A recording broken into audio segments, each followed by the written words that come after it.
Урматтуу кыргызстандыктар, вакыт бизди жаңы 2021-жылга жакындатып бара жатат. Өтүп бараткан жыл Кыргызстандын саламаттык сактоо тармагына чоң сыноолорду алып келди. Дүйнө жүзүн тизеленткен коронавирус инфекциясы биздин алакандай мамлекетибизди да бутасына айландырды.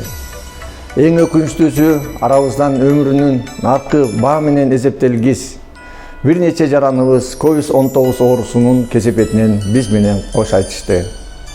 Алардын арасында тилекке каршы колу жеңир дарыгерлерибиз дагы жок эмес. Бул күрөштө жакындарын жоготкондорго дагы бир ирет терең кайгыруу менен көңүл айтам.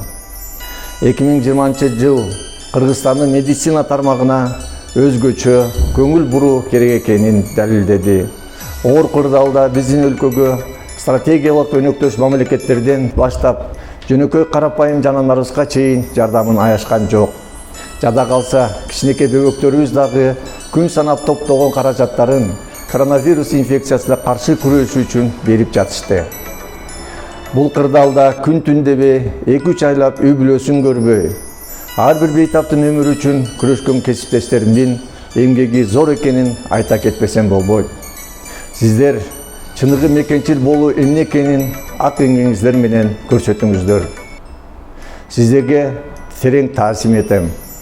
Келе жаткан 2021 жылы коронавирус инфекциясына каршы күрөш уланары анык. Бирок жаңы жылда күч биз тарапта. Ар бир дарыгерибиз COVID-19 оорусун дарылоону билет. Анын жол жоболору атайы протокол менен бекитилген.